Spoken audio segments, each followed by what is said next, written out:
If injuries hit the Dolphins' offensive line again in 2025, how likely is the positional flexibility this regime has coveted to come to the rescue? We're exploring that and lots more here on Power to the Pod, our fan mailbag. You're on Locked On Dolphins.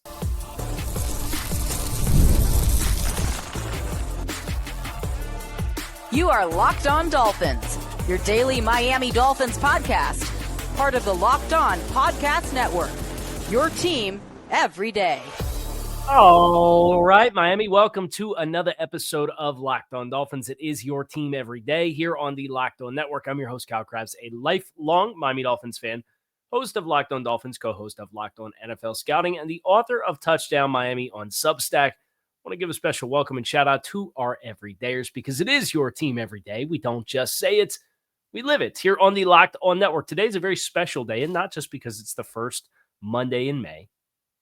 It's the return of Power to the Pod, which is the fan mailbag that was one of the staples of the early chapters of when I was the host here on Locked On Dolphins. And I have found over the course of the past year, I've had a lot of content that I've kind of wanted to work through, and we're entering into that time period on the calendar where we're going to have a little bit more wiggle room, and I'm going to try my absolute best to make sure Power to the Pod is back to stay. I love the concept of Power to the Pod, right? The wordplay, Power to You, the podcast, Power to the Pod, a family of Dolphins is a pod.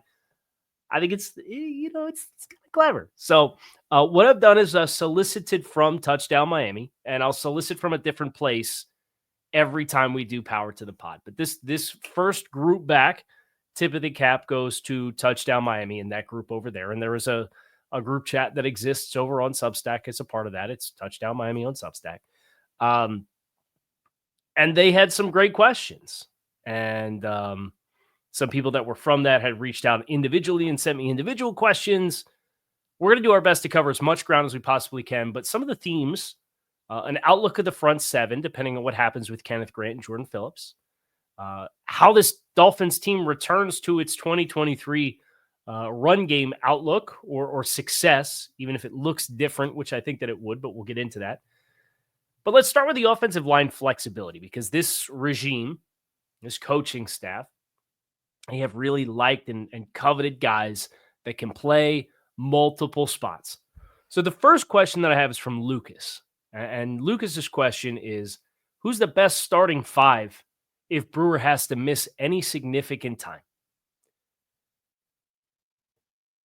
And the big part of this, in my opinion, is what it looks like with James Daniels and his onboarding process.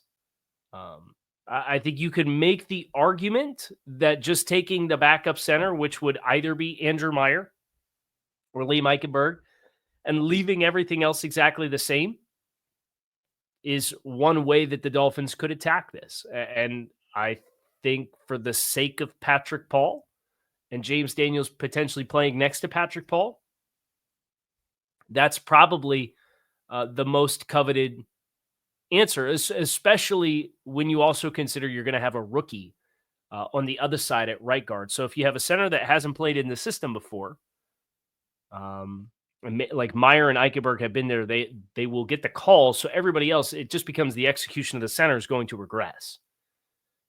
But if James Daniels comes in and he masters this thing, I think the best talented combination of five would be Patrick Paul, probably Larry Borum at left guard right now.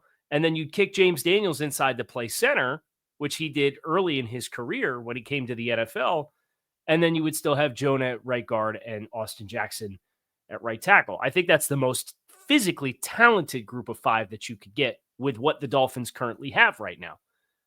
I can't have the answer until we see James Daniels get in here and see how quickly he picks up the system, because all of a sudden now you're responsible for a whole bunch of checks and points and calls and combination blocks and front diagnoses. And that's, I think, where you run the risk of there being a greater interruption that could be felt more than just the talent drop off of the player who's snapping the ball. Does that make sense? So I think you have two different ways that you could go about that. Harvard Fin fan wants to know who the best option is to play right tackle if parentheses win, which is a little cold-blooded, but I get it. It's a fresh open wound when Austin Jackson goes down. I think this one for me, you kind of have the same question. I think there's two ways that you could go about it. A new player in the system, which I think would be Larry Borom, who's played on both sides of the center, so he can play right tackle if you need right tackle. Or you could take Jonah, depending on how quickly he picks it up. And this part is going to evoke some PTSD because this is where you saw Dolphins when they brought in Liam Eichenberg. And technically when they brought in Austin Jackson in the first place, right? Like both those guys kind of pinballed around. You want to let a guy pick a spot and be committed to playing a spot. I would probably take Larry Borom as the swing and leave Jonah as is. And then you still have some of that explosive dynamic power in the run game, which was kind of the transition that they made at swing tackle when they moved on from Kendall Lamb and brought in a guy who's bigger, younger, more dynamic, more powerful, even though Kendall's a much better pass protector. But I think the selling point, not saying it's going to work, but the selling point is the skill set of Borom is more in line with kind of the core identity of the offense. And you saw the drop off in the run game when Austin went out last year because both their tackles at that point were primarily pass protectors. So that's the offensive line lack of continuity questions. Let's see. Jordan wants to know, without camp, and I know it's early, but what do you think the week 1 depth chart looks like at wide receiver? So this one's interesting because as I've looked at the Dolphins, I think one of the areas this team really needs to get better, and it kind of feeds into the primary question that we're going to have in segment 2, which is how does this team kind of recapture its 23 run game outlook? I think they need to get better at running the ball out of 11 personnel. Now, they're neutral downs and 1st and 10s. They're very 21 personnel heavy, right? They're paying Alec Ingold. They've got inline tight ends. So you got Ingold on the field as kind of a guy, the formation adjuster that can line up all over the place, but he's really there to complement the run game. And then you get an inline tight end as a piece of that puzzle as well. And then you've got your back in the backfield. And that's kind of where they have had the majority of their early down success is out of 21. These wide receivers, it's been Tyreek Hill, it's been Jalen Waddle, it's been River Craycraft, it's been Braxton Berrios, it's been Cedric Wilson, it's been Odell Beckham for a cup of coffee. It's been a lot of guys who don't have the prowess in the run game. Like I think Trent Sherfield going back to 22 is probably the last quote unquote third receiver that you had whose primary strength was in the running game. And that's where I think Nick Westbrook-Ikine, I have no doubt in my mind, is going to be one of those top 3 snap takers because of what he brings for the passing offense and what he brings for the running offense simultaneously. As a guy who can separate and win down the field, but also he's done a lot of motions and done a lot of inserts and been a part of a lot of blocks that hit from different angles. So that for me, and it feeds a little bit into kind of the return to 2023 run game. You need to get better running the ball with your core 5 in the offensive line. And then your skill players have to be better as well. And I'm going to get a little bit more into that on the other side of this first break. So make sure that you guys stick with us. Scaling your business requires the right expertise at the right time. With Upwork, you can find specialized freelancers in marketing, development, design, and more. Experts ready to help you take your business to the next level. Upwork gives businesses flexibility by connecting them to top freelance talent across multiple industries, including IT, AI, web development, and marketing. Whether you need extra hands for a project or a long-term partner, Upwork makes hiring simple and affordable. You can find the right talent. If you need help with a marketing campaign, Upwork can help connect you with a freelance expert who has delivered incredible results for others. Visit Upwork.com right now. Post your job for free. That's UPWORK.com, Upwork.com to connect with top talent and grow your business today.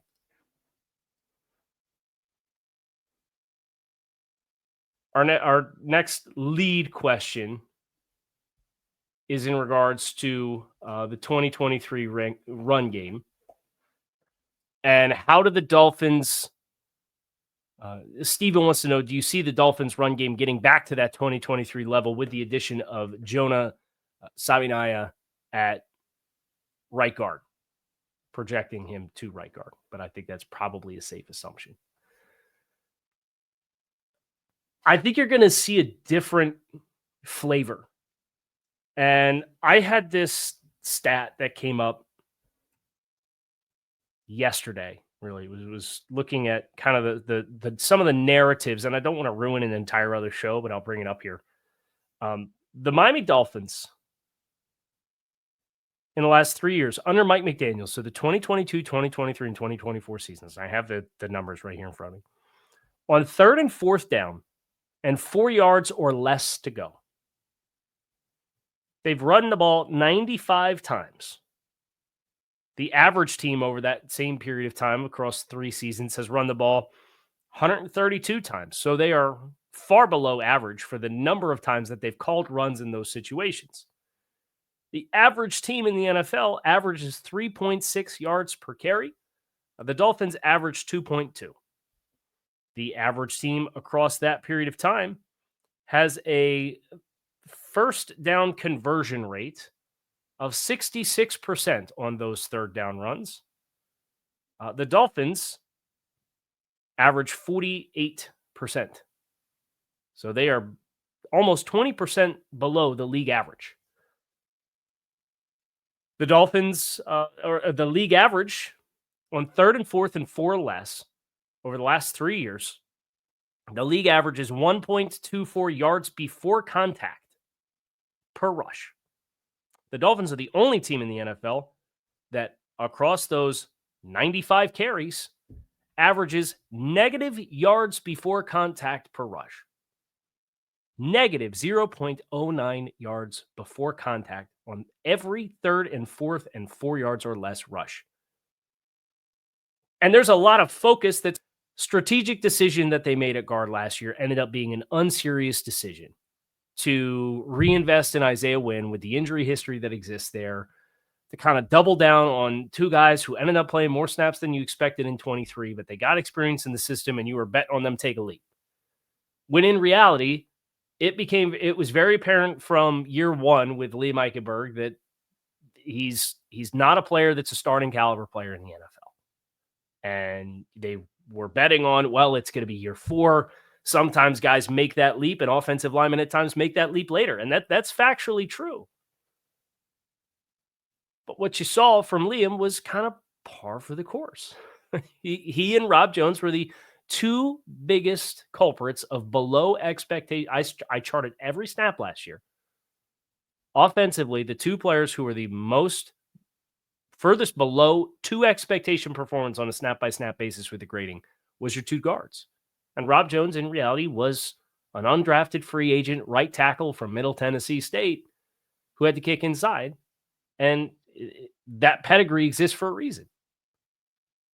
And you saw the limitations for both of those players, right? So that's true. But negative yards before contact per rush on 95 rushes in short yardage situations, I saw the numbers. I said, oh boy, we got to get some context here. I watched all 95 rushes yesterday. And you know what I saw? I saw a lot of runs where the tight ends get blown up on the edge, or you're trying to run crack toss and the wide receiver can't get down on the defensive end on the line of scrimmage. I see backs that aren't pressing the line of scrimmage. It's a universal issue. So then I look at that, and then I see Larry Borum, and I see Jonah, and I see James Daniels, and I see Ollie Gordon. And I'm hoping the evolution here is a little bit less of crack toss and wide zone and 18-19 support and whatever other run calls you want to make that are hitting outside the tackle box. And I want to see a little bit more trust that I can give the ball to a guy who's going to run behind a bunch of big body guys that can move you from point A to point B, and you're going to push the pile for 3 yards. It shouldn't be that hard. But when your primary running back is 185 pounds and both of your A-B gaps are as vulnerable and inconsistent as they were, you're going to be less prone to trust it. So then you want to run outside, and then you put more stress on the guys who are outside. So it's everything's feeding into the problem. It's not just a singular thing. But the hope is, with all this extra power and oomph and mass, it at least gives me some level of indication that they're looking to trust that more. Because the irony is, you know what the vast majority of the best runs out of those 95 reps on 3rd and 4th down and 4 yards or less to go were? They were runs that hit between the tackles with Jeff Wilson. Not a surprise if you watch the tape. I did some big show in August last year saying, hey, let's get more 12 personnel roll. They hardly run 12 personnel. And somebody asked me how much 12 personnel. It was Lucas. What's your early estimate of 12% personnel usage early to start the season?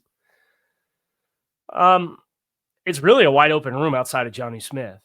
So I think Jonnu gives you a chance to obviously gas up more of the 12 personnel and use it more.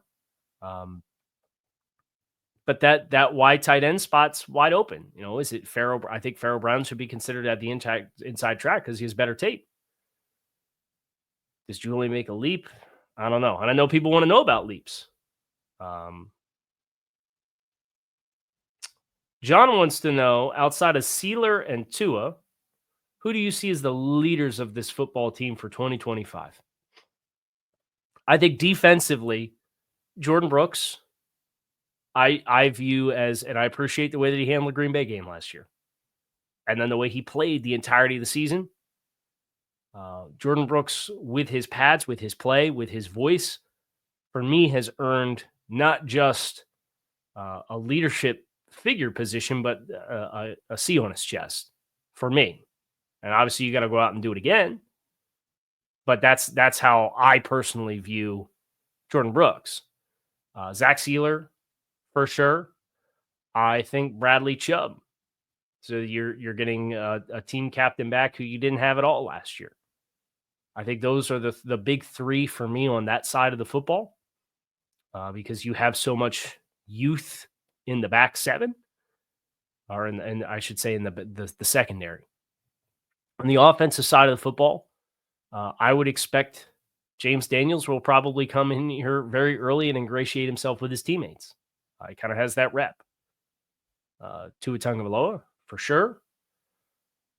I would not be surprised if Jalen Waddle gets a C on his chest. And Waddle, you know, somebody had asked, speaking of Jalen Waddle, this is from Josh, does Waddle have what it takes to be a true number one if Tyreek Hill were to be traded? I think the answer is yes. In the grading that I did of the tape last year on a rep-by-rep basis and the execution of the routes that they run and the blocks and the assignments that they had, I thought Jalen Waddle played a better season last year than Tyreek Hill, even though he didn't have the production numbers, because in part he got banged up against Houston, got rolled up on them from behind, which is an unfortunate circumstance. But I think he runs better routes at this stage than Tyreek Hill. Now, Tyreek obviously still commands a lot of fear and a lot of attention and is going to be the early progression, a lot of stuff.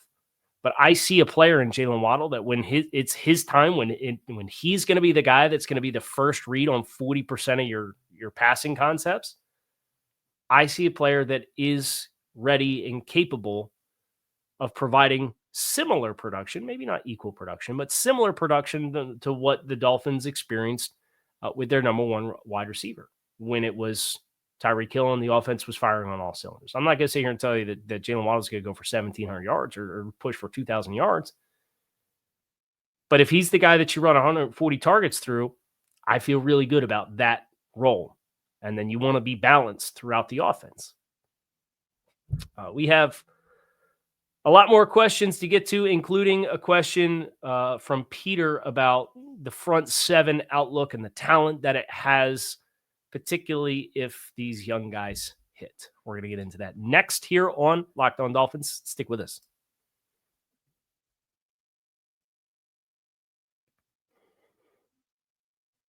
The question from Peter is if Kenneth Grant and Jordan Phillips live up to expectations, and I'll say my expectations, right? Because I had Grant ranked as my 12th rated player in the class. He drafted at 13.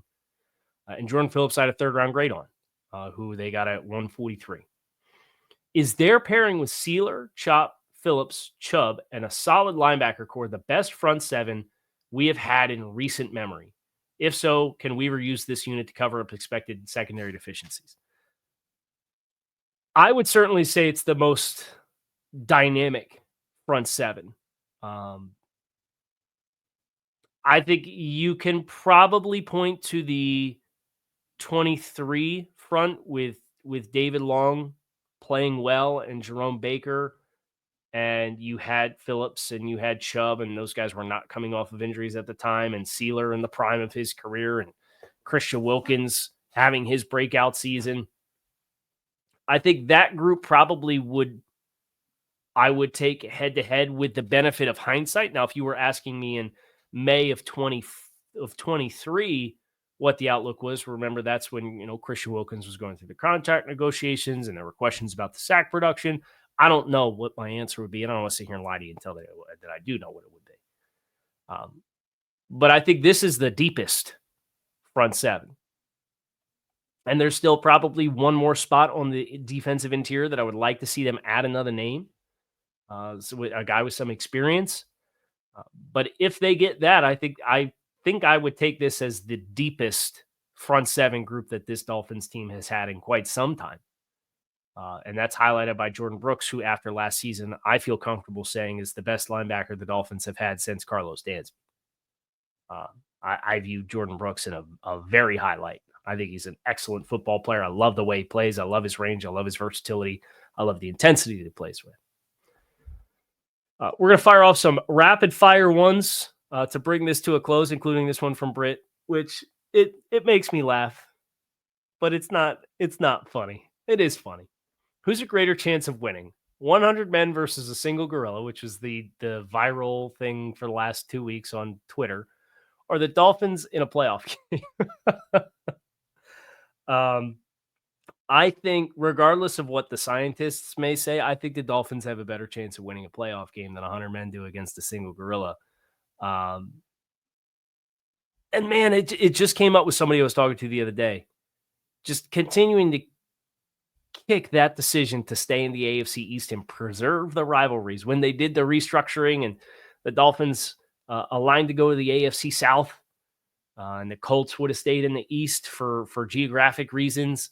And no, Dolphins ownership pushed and said, we got to preserve these rivalries. And life probably looks a whole lot different, and that playoff drought looks a whole lot different if you choose to not sign yourself up to stay with Tom Brady for 2 decades and then immediately transition yourself into living, coexisting with Josh Allen. But that's the life that we live. So it changes the dynamics of what the pathway looks like to winning playoff games, unfortunately. And, there's not a lot of teams that have a lot of success going on the road. And then you're a warm weather team. It's compounded even further. The reaping of the sowing has not been very fun in that regard. Michael wants to know, can you do a film breakdown on how the draft picks will be used in our schemes for offense and defense? Michael, I would love to. But the proprietary background of the college tape is very prohibited. Now, we do some NFL tape stuff over on Touchdown Miami, and I have a lot of fun doing that. But the college stuff, it's especially with me having a role this past season with 33rd Team, I didn't want to. I have access and resources to college tape in other ways, but it just creates kind of a blurry line that I'm not interested in crossing. Luke wants to know if Cater is capable of playing outside. And do you think that's what the Dolphins' plan is for him at corner? Do you think he stays in the slot? I think Cater's capable of playing outside. I'm really intrigued by Cater. This is the first time in his career he's playing in the same system in back-to-back years. That's the 4th-year pro, right? And I think you saw kind of the light bulb come on for him at the end of last season. So I'm pretty intrigued by Cater Kohu. And if he's playing outside, I don't get anxious if you tell me he's playing outside. I think he's probably still better served in the nickel, but I'm not panicking if you tell me Cater Kohu's the second outside corner. Terry wants to know if I've heard anything about Cam Smith, if he's been in the building this offseason. Somebody else had asked, who was it? It was about Jalen Ramsey and Tyreek Hill. This was from Josh. Is there any concern having Hill and Ramsey on the 53 with how young the rest of this team is versus last year? I have not heard anything specifically with Cam Smith, but he's just both directly from Chris Grier and then through the media from Chris Grier kind of received the message that, like, dude, you got to, it's time to figure it out. We're not going to wait on you anymore. We can't hold your hand. I was surprised people took that in a negative sense, is that, I mean, that was directly giving the message to the player and both directly to him and then through the media that we got to flip the switch here. We got to figure it out. As far as Ramsey, I'm not concerned about him being on the 53 because, to my understanding, he's not been with the team during OTAs. Tyreek Hill, how much has he owned his situation to his teammates? I don't know. I can't speak to that. I know it's a very, for some reason, polarizing talking point that he removed himself from the game last year because it was kind of, I guess, the argument being it was a moot point. They weren't going to make the playoffs either way. But for me, it was less about whether or not they were going to make the playoffs and more about the decision to bail on his team and his teammates after they, especially the early season stuff and the situation that Tyreek had in week one, those guys were willing to provide all the support that Tyreek Hill needed in that situation. And that's how you repay those guys. Just, it doesn't sit well with me. And then he gets the microphone in front of his face. And the first thing he does is talk about himself and his production and he's too relevant to not be in the postseason. And those were the things with Tyreek that really rubbed me the wrong way about that situation. I don't know what kind of conversations he has or has not had with his teammates on that. So I unfortunately at this stage can't give you a lot. But I will give you a lot more Dolphins content this week. You can look forward to that and keep it locked in right here on Locked On Dolphins. It is your team every day. Appreciate you guys for checking out the show. Make it a great rest of your Monday. And I will be back to talk to you all again tomorrow.